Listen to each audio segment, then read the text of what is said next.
গ্রামের এক প্রান্তে ছোট্ট একটি বাড়ির সামনে হর্ষ খেলছে। সে মাঠে দৌড়ে যাচ্ছে, তার চোখে উচ্ছ্বাস এবং মনোযোগ। সূর্যের আলো তার মুখে পড়ছে এবং পটভূমিতে পাখিদের গান শোনা যাচ্ছে।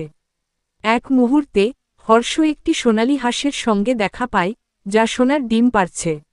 হর্ষ হাঁসটির কাছে গিয়ে তার সোনালী ডিম দেখে চমকে যায়।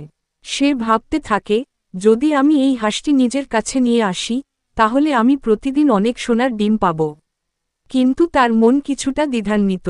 সেই সিদ্ধান্ত নেয় যে একদিন হাঁসটির ডিমগুলো তুলে নেবে।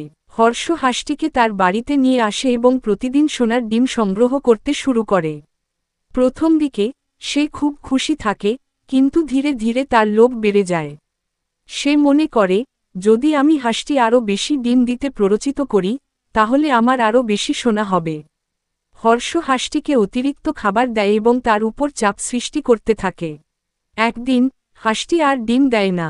হর্ষ হতাশ হয়ে যায় এবং অনেক চেষ্টা করে হাঁসটির কাছ থেকে আরও ডিম বের করার। তবে হাঁসটি শেষ পর্যন্ত অসুস্থ হয়ে পড়ে এবং মারা যায়। হর্ষ ভেঙে পড়ে, তার লোভ তাকে বড় ভুল পথে পরিচালিত করেছে।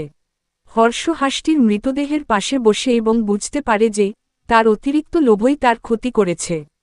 সেই শিখে যে পরিমিতি এবং সন্তুষ্টি তার জীবনে সুখ আনতে পারে। শেষে হর্ষ মাঠে ফিরে যায়, যেখানে সে তার বন্ধুদের সাথে খেলে আর সুখী হয়।